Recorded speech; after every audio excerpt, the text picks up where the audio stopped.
Hello, everybody, and welcome to the, I guess you would say, penultimate episode of Real or Real?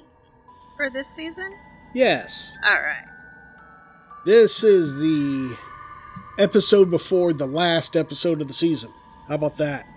I think that's penultimate. Yes. You are correct. Yes. Cool. Good. Yeah, you are correct. Good show. Good show. Right, Join us next time, everybody, for the season finale. Don't forget to like and subscribe, and if you want to be a guest, give us a call, and yeah, okay. Anyway. Do the intro. All right, let's do the intro. Hi, everybody. Once again, this is the second to last episode for this season. Our plan is to take a month or so off, and after that, we will come back with a Halloween special, and then we will start the next season after that.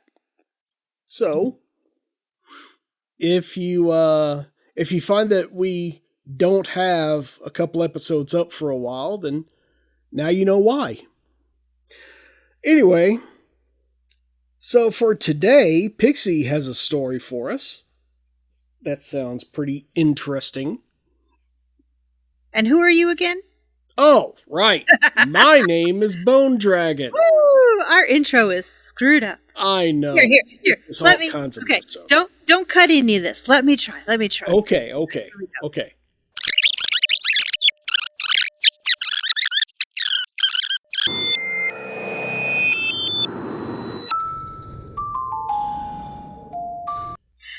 Hi, everybody, and welcome to the Real or Real podcast. I am Pixie Dusted, and joining me as always is Bone Dragon. And today we will be discussing a tale that contains the following content warnings. Ooh. Murder. Oh. Because what else would we be doing? Stabby with knives. Yes.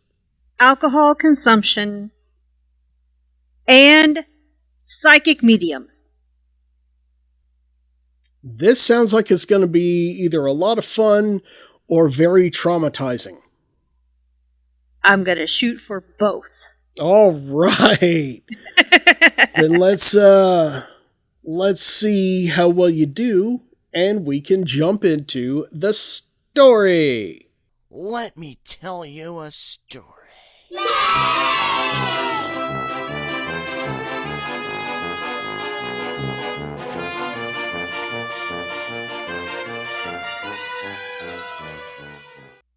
All right. So, excuse me.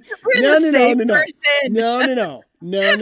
This is not going to fly. I've taken over. You are not taking over my show. Okay. Well, I mean, technically it's our show, but, that's my part, damn it. Usually it's the little dog hijacking the show. I know, right? Not the co-host. Anyway. All right, Pyxie, tell us your story. All right, here we go. Journey back with me to the year of...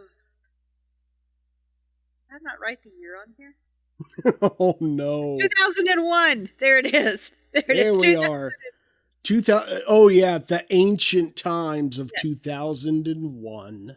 24 years ago. It's been 84 years. We'll have some listeners that are younger than 24 years old. Who knows? It's been 84 years. Yeah. Yep. 2001. More specifically, April 26th of 2001. Okay. In the town of... I'm going to try, okay? All right, let's hear it. The town of Lagur, South Wales. Lagur. Spell it. Laughor. And then underneath that, it's just like all L's and H's and W's and no vowels, and I'm not even going to try to pronounce that one. Okay. It's some village in South Wales. That works for me. I think I'm pronouncing it correctly. Lagur.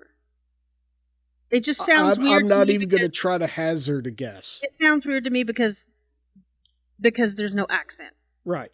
There's no Welsh accent. It's probably why it sounds weird to me. Okay. So, South Wales. Small village. Small town. It's what's known as a commuter town because people live there, but there aren't really any jobs. They live there and they commute to wherever they go to work. So we're thinking small community, small village, a place where serious... They vote Republican. This is England. I know. Do they vote? Oh, I guess they do vote for the Prime Minister. Yeah. Okay. Yeah. Well, but no. A town where serious crime very rarely happens, and a town where everybody knows everybody else's business 2 minutes after it happens. Okay. All right. So, in this town lived an unemployed father of one. It wasn't specific, but we're assuming that he is not with the mother of his child anymore. Okay. They're separated or divorced or whatever. They're not currently in a relationship. I was just about to ask that. Yeah, they're not currently in a relationship anymore. So on the evening of April 26th, Jason Williams, the unemployed father of one, disappears. Oh. Wait, so he's the only person that this kid has, right? No. Well, I'm sure he's got other people, but like... The child lives with his mother. Oh, okay. So the child lives with his mother. And then... Jason and the mother are not still together. Okay, I got you. I thought the child was living with him. I got you. Okay. That'll come into play later on, that we need to understand that he's not with the mother of his child anymore. Right. All right, and I get it. The importance of him having a child is getting ready to come up right now. Okay. So Jason's sister, Julie, after he's been missing about 4 days, starts to get worried because in her mind, he loves his son. He would, at the very least, if he's run off or he's gone visiting somebody else or whatever the circumstances, he would at least call his son to check in on his son, to have some kind of communication with his son. Okay. So that's what tipped her off to be worried about the fact that he's missing. Right. So they reported to the police station that he's missing. And Detective Chief Inspector Ken Isaacs starts working on his case. Any relation to Chris Isaacs? I don't think so. Oh. Treats it as a missing persons case and does what they call a house-to-house investigation, which is basically talking to neighbors, talking to friends, talking to the family, trying to find out, canvassing the neighborhood, yeah. Did he go somewhere? Is he on a trip, that other people just don't know about? What's going on? Right. And he expected to find him within, a week. Because usually in the UK, most missing cases are solved within about 3 days. Oh, okay. That's what they say. I don't know how true that is, but that's what they say. So, 9 days later, still haven't found him. He's still missing. So we're past the week mark of, how long it's been since he's been missing. Julie's really starting to get worried at this point.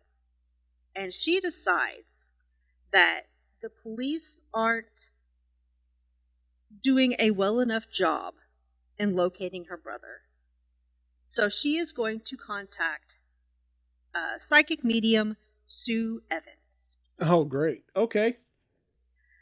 Now, Sue, I'm not sure what type of psychic medium she is.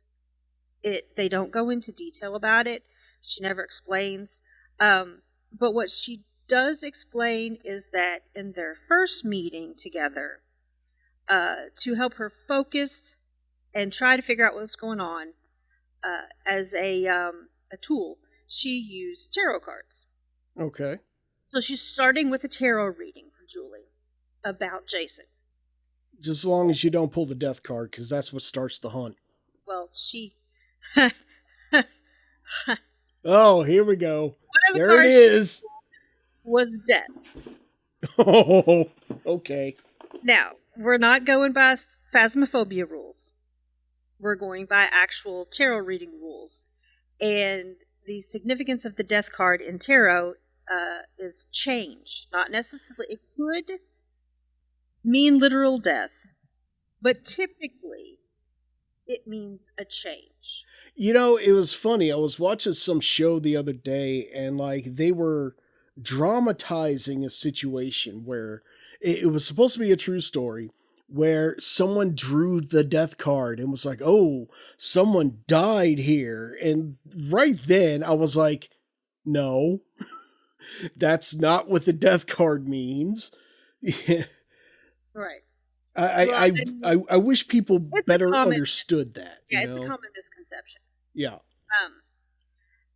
And there are multiple ways to read tarot cards. A lot of people like to go by the rules and memorize what the given meanings are. A lot of people like to, there are different configurations that you can lay the cards in as you're pulling the cards. A lot of people put a lot of stock in that. There are some people that just pull cards off the deck, and whatever jumps out to them first, whatever they see, that's how they interpret the card. So there's multiple different ways. But yes, death does not always mean literal death. Another card that was pulled was the Moon card, which signifies sadness. Mm-hmm. Chariot card, which signifies trauma, along with a few other cards that they go into detail about what they mean. But this was basically the tarot reading. So what Sue deciphered from this tarot reading was that she wasn't able to contact Jason's spirit, so she wasn't 100% sure that there was any type of foul play or that he was indeed passed over. Right. But that there was some kind of change that happened, which was traumatic and brought about sadness. Right. So it could have been death, but it may not have been. She was trying to give Julie hope in the fact that, okay, I'm trying, I'm not communicating with him, which could either mean he's not willing to communicate with me, he's not dead, or, it's just that something is keeping him nothing's favorable at this time for me to contact him. Right. Or if she's a charlatan, you got to cough up some more money for another session.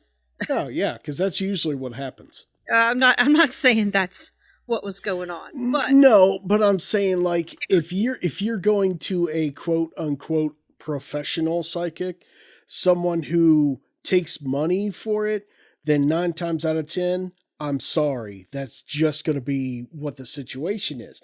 Because you and I both know that, well, we both are we're under the belief that psychics are real, ghosts are real, these things really happen. Whether other people believe it or not, that's totally up to them. But we also know that anyone who tries to make money off of this is faking. Well, it never said whether or not money was exchanged. I'm just saying it's been one of those. Right, but I'm not saying she is. I'm not saying that she's fake or that she's taking money. All I'm saying is that if money does cross hands, 9 times out of 10, it's not going to be true. And they're probably going to be like, you need to come back for another reading another time and pay me then too. Yeah, exactly. I need to do some more. I need to Google you so I know what answers to give you. Right, exactly. Right. But either way, we're going to keep an open mind, and we're going to assume that no money changed hands because that was never mentioned. And we're going to assume that, for the sake of the story, that everybody believes in psychic mediums and that this is a real thing that happened. Okay. That's not a good way to put it. We're going to assume that this lady is legit. We're going by no sleep rules on this one. Okay. Whether it's true or not, just go with it. Just play along with it. Okay. Yeah. The important thing to keep in mind right now is that Julie believes. Okay. Julie believes that Sue is 100% legit and can tell her things that the police have not. Right. So, that was at 9 days missing. At 12 days missing, they still haven't heard from him. Julie is getting even more worried. And Sue, the psychic medium, decides to get her sister, Kathleen, to join her so that they together can try to contact Jason. Because everybody feels like at this point that they should assume the worst, that something has happened and he is no longer with us. So the psychic friend is bringing another psychic friend into it, hopefully to raise the level of power. Energy, yes. Her sister, Kathleen. And also, Kathleen is better at remote viewing than Susan is. So together, they can get a clearer picture of what's going on. Okay, I got you. So, Susan and Kathleen, they do this without Julie even being around. Which is another reason why I'm saying I don't know if money was exchanged. So they just did it. They just did this. They decided they needed to try to contact Jason's spirit if he had passed over. So they initiate a remote viewing session in which Jason does come to them as a spirit guide and shows them a living room where him, a young man around his age, and an older man, 10, 20 years older than him, are all sitting around together drinking. Then Jason and the man that's around his age start arguing. It escalates into a fight. And Sue and Kathleen see Jason get stabbed. Oh. Okay. So, Sue is going to call Julie and relay all this information to her. So, put that over there to the corner. That's not happening quite yet, but will be happening in the next few hours. Okay.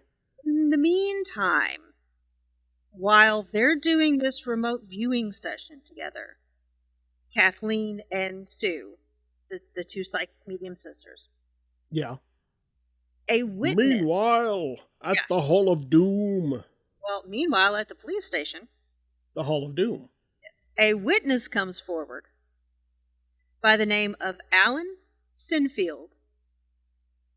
And he tells the police he was a witness to Jason's murder, and then he helped dispose of the body. See? Hall of Doom. So here's the details of what he tells the police. He tells the police that they were all hanging out at his house, Alan's house, and drinking. It was him and Jason, and then a friend of theirs named Richard Davis. Richard Davis happened to be dating Jody Sinfield, who is somehow related to Alan, but I'm not sure if it's a sister, a cousin, a daughter, a niece, whatever. And Alan is the witness. Alan is the witness. This is Alan's house that all this is happening at. Richard is dating Jody, and Jason is there because he's friends with Alan. Sure. So they're all hanging out drinking. Richard, for some reason, I don't know if he picked up Jason's phone or if Jason was using his phone, but Richard happens to notice that Jason has Jody's cell phone number saved on his phone. Oh, this is not going to end well. Exactly. To which Richard assumes that Jason is trying to get with his girlfriend, Jody. Okay. They argue, they fight. They're all drunk at this point anyway, and things escalate quickly. Somehow Richard gets a hold of a kitchen knife and starts stabbing Jason until he is dead. All right, so ladies and gentlemen, this is the point where I like to give a little just a little bit of a little pep talk. No matter what your problems are, they're always temporary. There's never a need to do, there's never a need for permanent solutions to temporary problems. I would much rather, be pissed off at somebody than to, stab them to death. Well, there's that. But, alcohol and anger, once you get those mixed together, people don't think straight. So, yeah.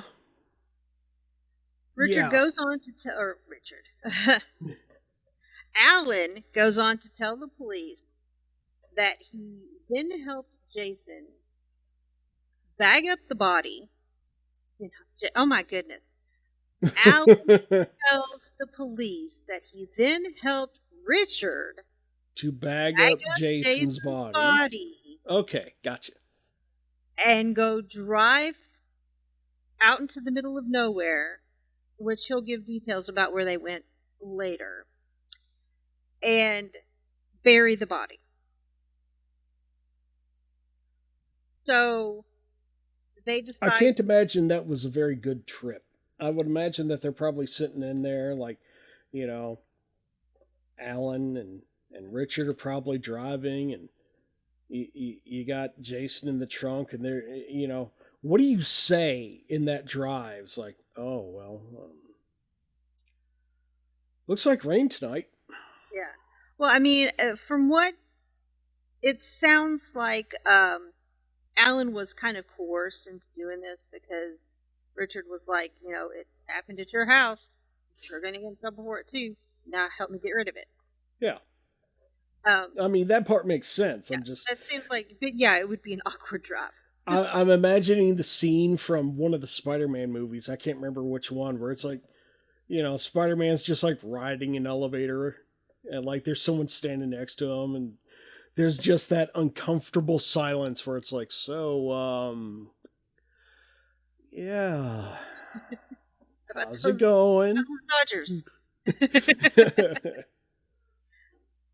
So at this point, the police decide they're going to hold Alan and go arrest Richard so they can question him.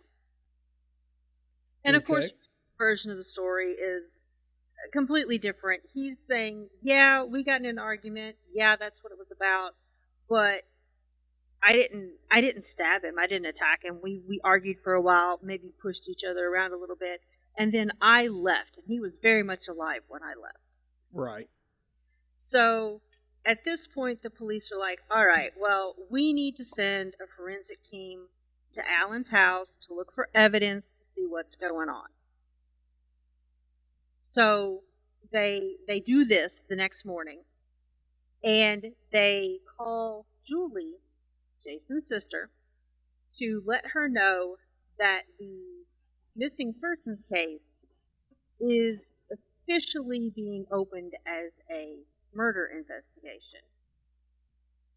And then just a few minutes later, Sue calls Julie to tell her of the remote viewing session details that she had from the day before, and explains in detail everything that happened at Jason's murder. Okay. So Julie tries to get the police to work with Sue on the case. And of course they said That's funny. they said no. So we've got the forensics team looking for evidence at Alan's house. Alan and Richard are being held at the police department until they find out what's going on. And Julie is trying to get the police to work with the psychic medium. So the forensic team found a large pool of blood under the rug at Alan's house and blood spatter on the radio.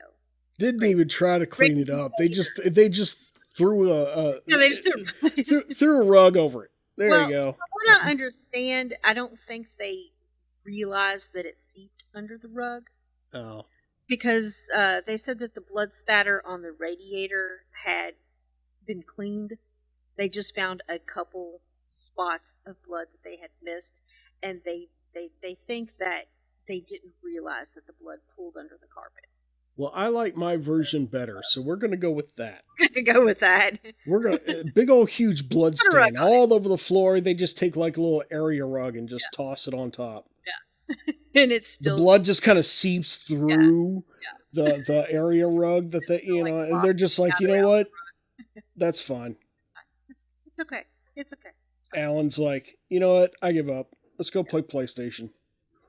So at this point, the police realized that they've got some evidence, but they needed two things to be able to charge anybody and have it successfully go to trial and have, a just outcome. Yeah. They needed an attack site, which they had found at Alan's house with the blood. It, would prove that that was the attack site. And they needed a body deposition site, which means they needed to either find the body or some kind of proof that the body had been there. So they could, 100% say, yes, he is dead. I thought they needed three things. I thought they needed the site, the body, and that guy's arm. Okay, Rocket. But I really want it. So at this point, Julie is super frustrated that the police refuse to work with Sue.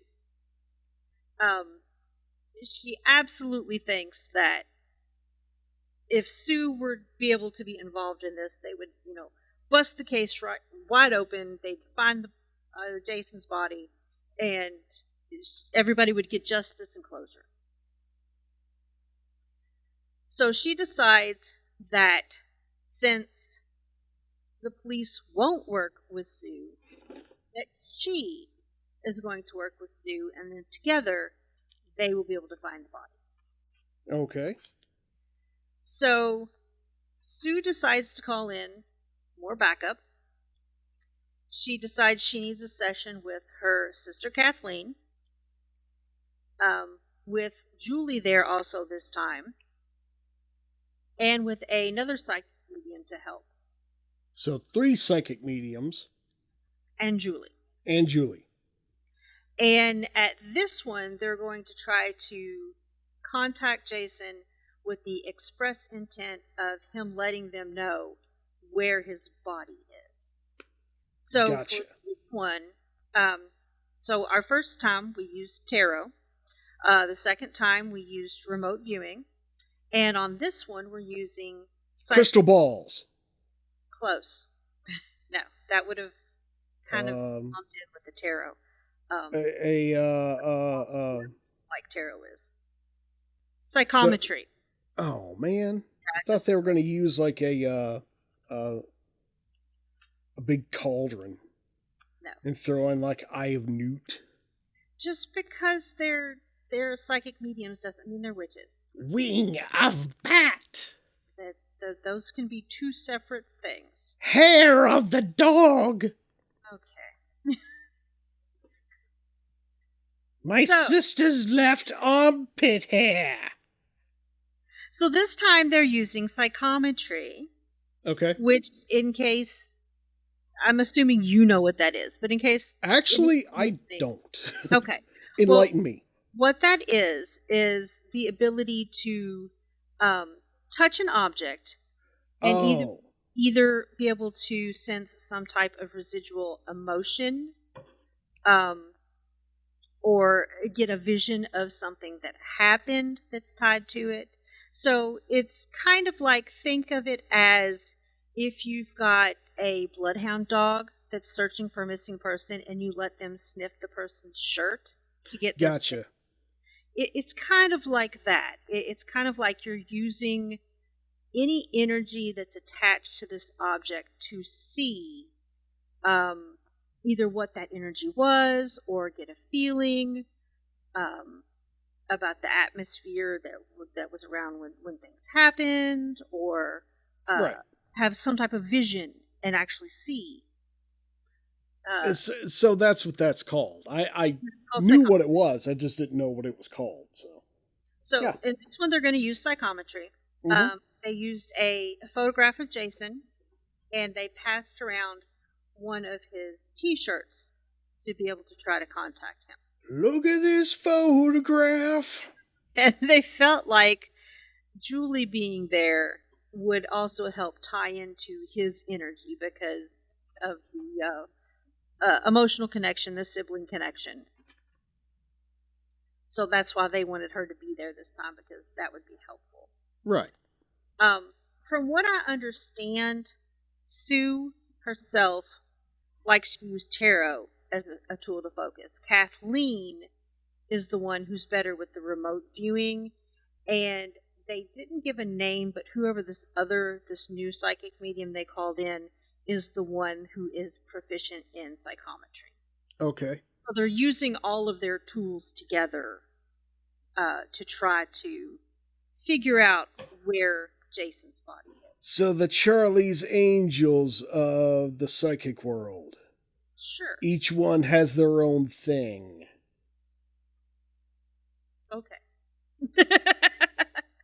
No, I guess that would be that. Yeah, that would be true. You got to find the guy that like follows around with them and does like with the guitar, like every time they go somewhere, he's just like playing their theme song. Yeah.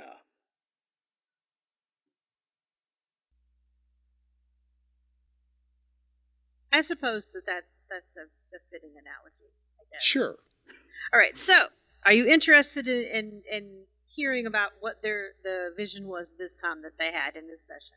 Absolutely. Let's hear it. So, the vision for this session was Sue saw a body wrapped in a tarp or bags, some type of plastic, being loaded into a van and taken to the Bracken Beacons area. It was then buried near a broken tree and 3 Celtic crosses. Now, why they gotta be Celtic? Well, that's the description of what she saw: 3 Celtic crosses. Okay. And a broken tree. And a broken tree. Broken tree. So they drove all... Well, never mind. We're in Wales. Never mind. I'm not sure where Brecon Beacons is in Wales. Okay, so it's Brecon Beacon with a B. Yeah, Brecon. Okay. Beacon. It's supposedly a 500 square mile area of forests and hills and just wild, brambly area. So undeveloped. So the Welsh version of the Everglades. Probably, yes. Or Brandenburg, I'm Kentucky. not sure if there were like bogs or anything involved in there, but definitely very wild and foresty. Ohio. Sure. So, armed with this information, Julie calls the police again, trying to get the police to team up with Sue to help find Jason's body. And of course, the police once again say no, because they have Alan in custody, who went with Richard to hide the body. And so they're going to do the logical thing.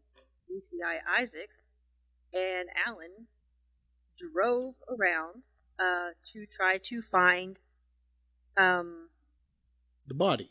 The body. Well, I mean, I'm not gonna lie. You know, yes, I believe in psychics, but at the same time, it's like, man, we got to go with facts. You know, you can't just walk into a courthouse and be like, hey, these three psychics here just said this is what happened. You know, you got to go with proof. The interesting thing is, if this is actually how it went down, and, you know, the psychics have been giving this information to Julie in exactly this way, the interesting thing is, Alan told them that the place that they went was Brecon Beacons. Oh. Which I don't know if it's just... I don't know how psychic it is, you know? Because, like, right. Let's say you've lived in this area your whole life. You know the land. Where are you gonna dump a body? Exactly. We know exactly where. Exactly. Yeah. You know, so I mean, it's a morbid thought to have, but pretty much you could probably ask anybody, hey, if I needed to get rid of evidence or dump a body in the area that you live in, where would that be? East Bronson. And, you know, people would have an answer. People would have an answer. Yeah. So, DCI Isaacs and Alan drove around to find the burial spot, which, I mean, you know, they buried him at night. It's Wales, so it was probably raining. Yeah. You know, he's not going to 100% remember exactly where they were. But he said he remembers that as they were getting close, they drove off of the road over what they called a grass levee, which I'm assuming is like it's just like a raised area off the side of the road that maybe goes down into a ditch. Yeah. You know, that kind of thing. So they drove around. What we would call like a median. Or a no, curve. not exactly. Just like edge of the road. A grassy tuft on the edge of the road. Okay. That you would like drive into before you get to like the forest area. You Gotcha. know how like when you look at the forest and the trees don't come all the way out to the road. Yeah, the opening like field. The Yeah. Yeah, I I'm got you. assuming that's what he meant when he called it a grass levee. I don't know. Okay. So they decided. DCI Isaacs decided that the best thing to do was to maybe look for, because at this point, no, it's only been like 12 or so days. So the best thing to do was to look for maybe fresh-ish tire marks going off the road. Okay. They did indeed find. So they found these tire marks leading off-road into a forest. And DCI Isaacs walked around in the area a bit, found a couple tree stumps that were kind of disintegrating. The broken tree. Just naturally, and it looked as if somebody had like stepped on one, like there were like it's somewhat like a footprint. So the area had been disturbed recently, is what he was gathering from this. Right. So at that point, they called in the forensic team, and they searched for 12 hours. They cordoned off an area, did a shoulder to shoulder search, as if they were looking for a missing person, looking for some type of evidence to try to find a missing person. You've seen those kind of things before. They did this for 12 hours, trying to find any kind of evidence, any clue as to like ground being disturbed or anything like that. Jeez, 12 hours. 12 hours. And I don't know how they did this. This is still like baffling to me. They found a single hair that they bagged and sent off for DNA testing. Nikes. And then they searched for 12 more hours before they called off the boots on the ground search. There's no way. There is no way. But somebody found a hair. I call bull on that one. I don't know. But that's what happened. Okay. So after 24 hours, they called off the boots on the ground search, assuming that maybe the body had been moved. Somebody had come back between now and the time that it had originally been buried and moved the body. That was the conclusion they came to. So for the next few months, they searched with dogs and helicopters and smaller ground teams to try to find some more type of evidence, some type of, hoping that they were going to actually find a body. They continued to search in those ways. Okay. So at this point, Julie had enough. She felt like if they would just work with Sue, they would have found the body by now. And so Julie and Sue decide they were going to start their own search for the body. And they start driving around, what was the name of the place again?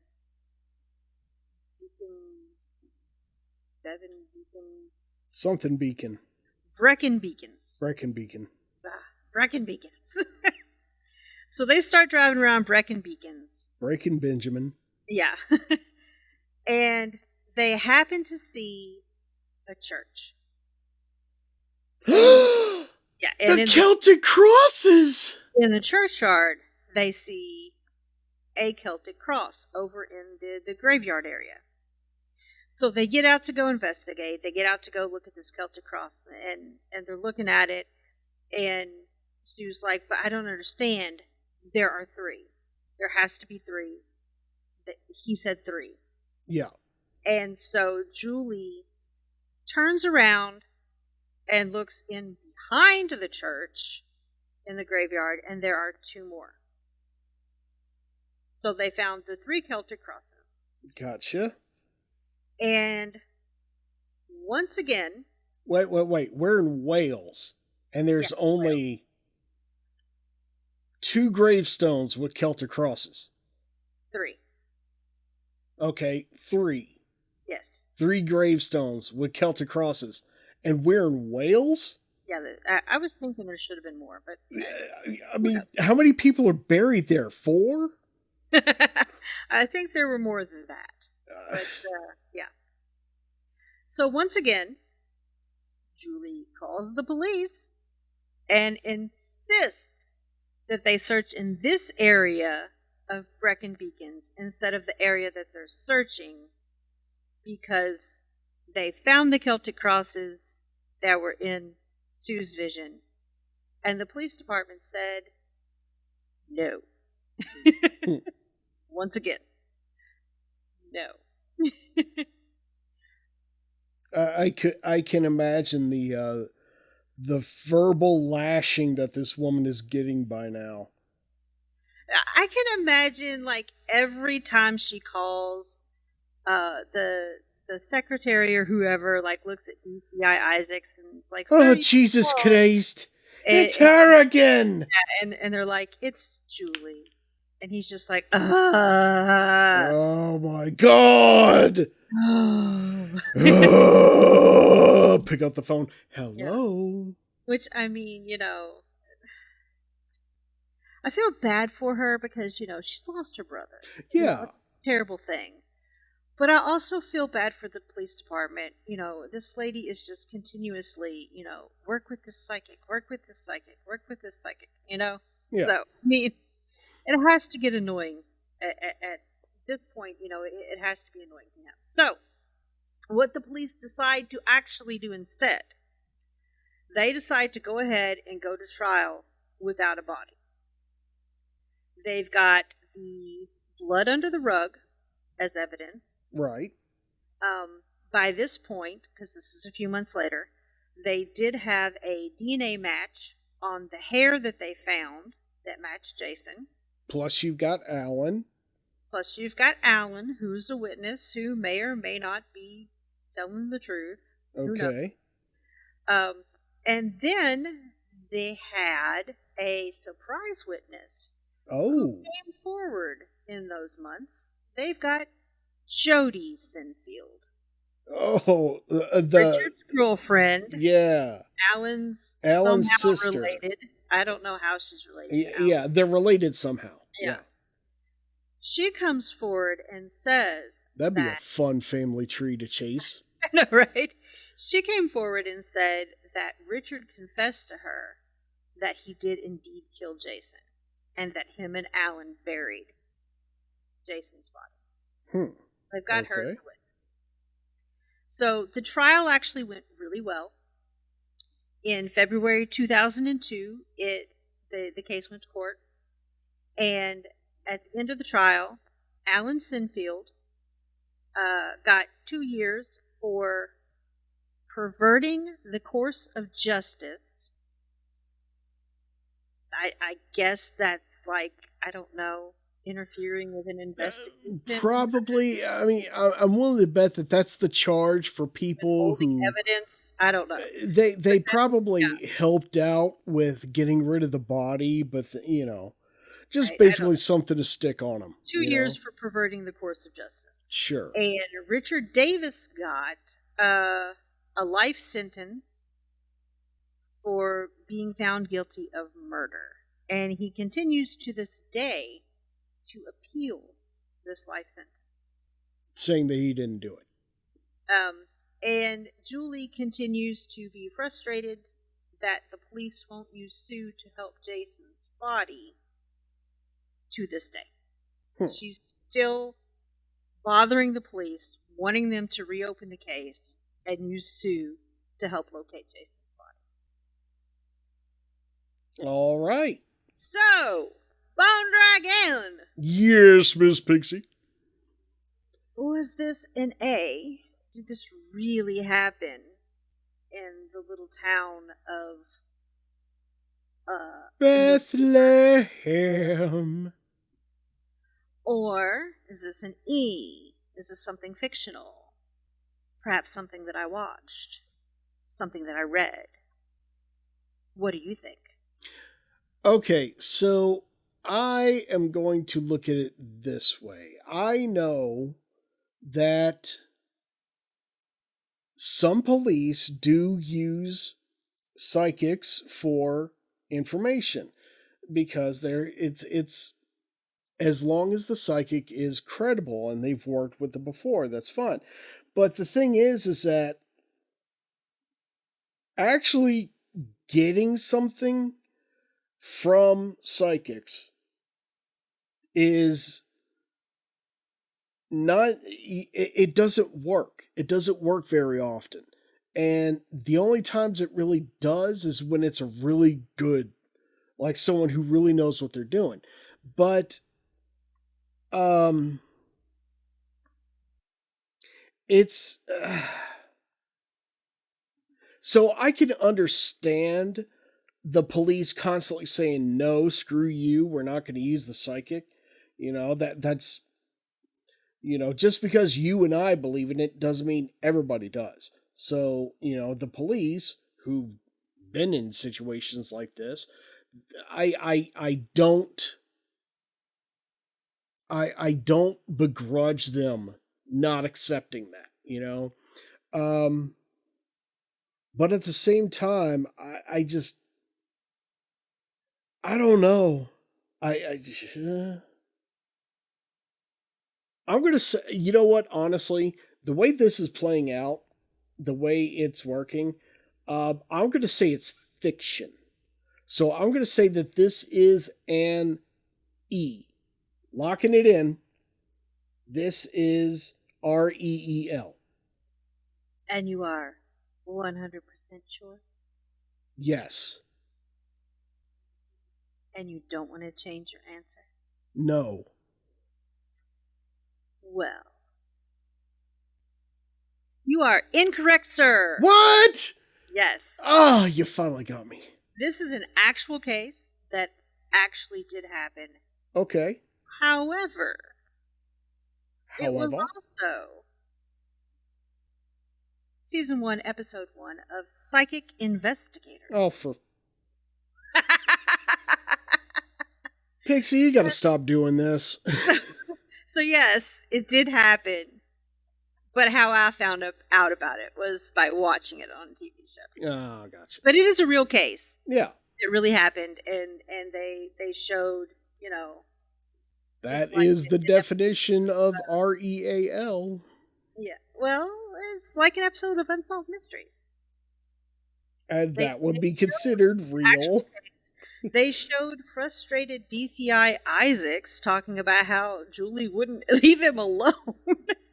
I'm not using your psychic! And he was trying to be so nice and tactful about it every time. He's like, well, I don't think there has ever been a time in the history of Wales that a psychic medium was consulted for a case. Plus, there's that. Plus, usually whenever police go to psychics, it's out of desperation. They've got nothing else. In this case, they've got someone confessing. Right. They've got a witness. They've got the murderer's girlfriend saying that he confessed to her. They've got the location. They've got the blood stains everywhere. They didn't need the psychic. Like, the psychic was giving Julie the same information that they were getting by doing their investigation. Right.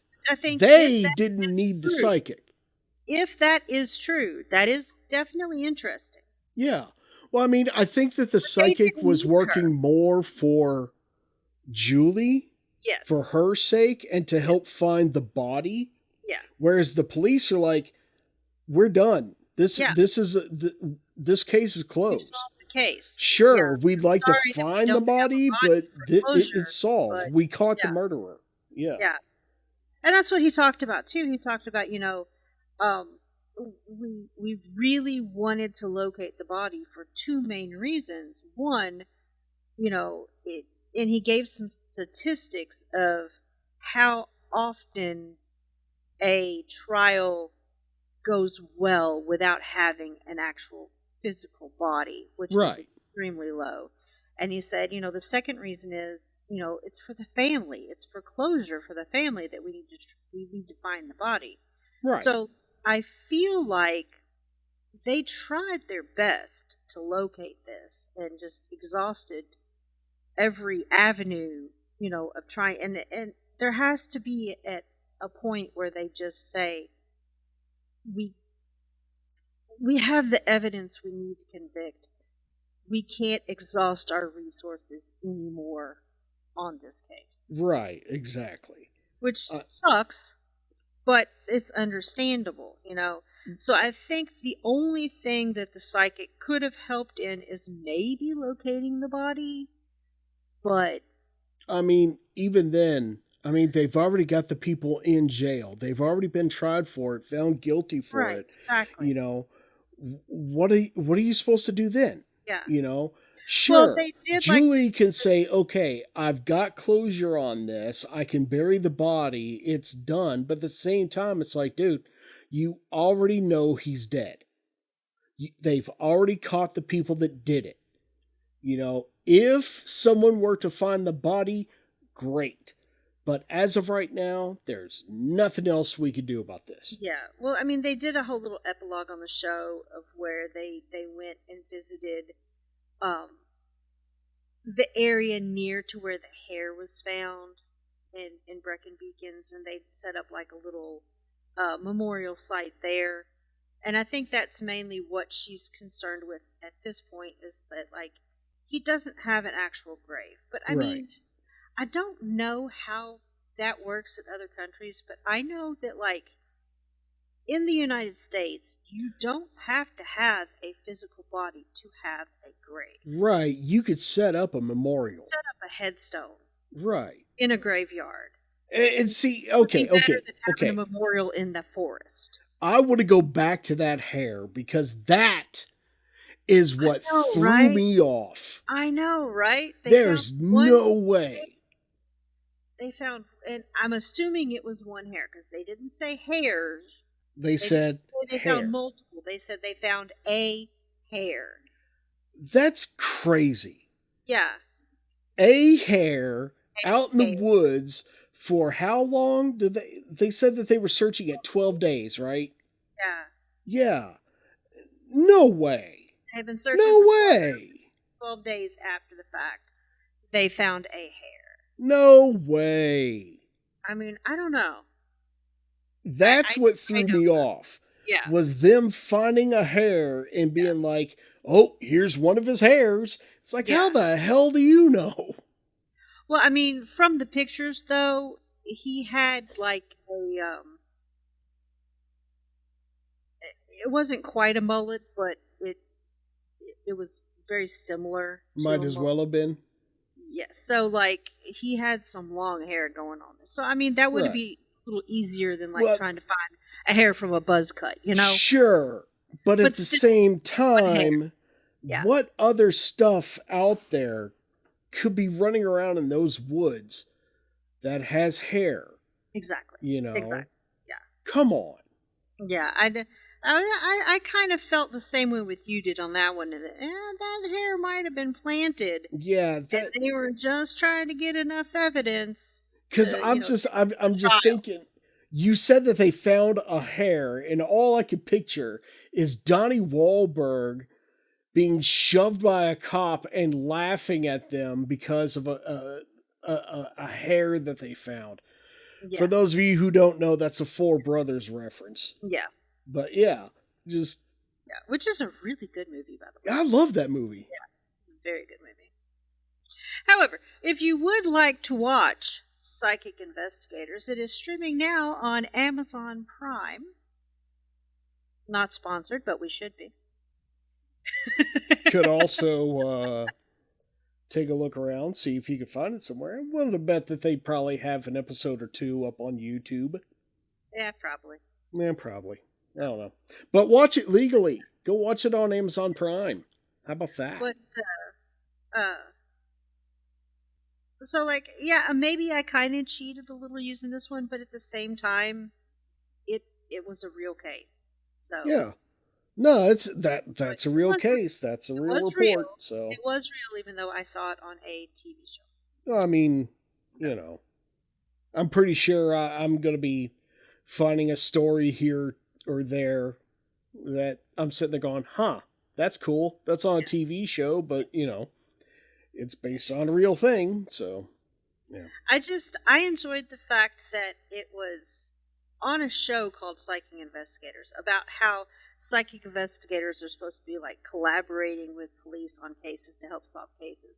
And this entire episode is nothing more than, well, she's telling me the same thing that the police are telling me, so that's kind of interesting, so I believe her. But that's not really helping anything. I know, right? And the police kept saying multiple times, No. No. No, we've got plenty of evidence. Our I thought job that is almost done. We just need to Yeah. find the body. I thought that was funny that it was like a show about collaborating with psychic mediums to work on cases, and the very first episode, the pilot episode, is an episode about not doing that. Yeah. About the police saying that they don't need to talk to a psychic about Yeah, this. exactly. Which, Yeah. I mean, they didn't. They really No. didn't. Like, they were getting the same information that she was coming up with, unless there was a point where she could have been like, okay, this is latitude and longitude, this is exactly where the body is, go dig here. Yeah. I think that's the only thing that could have helped in this case. That probably would have. She wasn't getting it, And even then, they probably would have, been like, we'll take it under advisement. Yeah.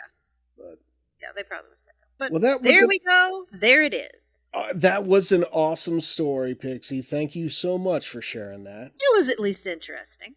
And if you have a story that you would like to try to stump us with, well, for next season, because this season, we've got one more episode. It'll be our season finale coming up. But if you'd like to be a guest on next season and tell us a story that you think will stump us, then go ahead and send us an email. Hey, Pyxie, what's that email? Crojan.designs@gmail.com. Why, thank you. Plus, not only that, but keep in mind, everybody, this is an independent podcast. We don't have producers. We don't have big studios or anything like that. I'm currently sitting in our junk room. Hey, that's the art room. Surrounded by The guest room. cardboard and whatnot. And Pyxie is currently in the bedroom. And this is my editing office. we are where just I edit the videos from my channel, which I have not been doing. Yeah, neither have I. Whoops. But we're just independent podcasts. It's just something that we do for the fun of it. If you like what we're doing here, then tell your friends, tell your family, tell your side chick. Anybody that likes true crime, paranormal, just throw it out there to them. Let them know. Or, if you want to be extra awesome, you could run to our website and you could check out our merch store. That's going to be at crojandesigns.com. Crow, like the bird, Jan, designs.com. So, with that being said, Pyxie, thank you so much for this awesome story. Yep. It was awesome. Like, subscribe, leave a comment. And until Yes. next time... Keep it real. Wait. I took No. over again. No.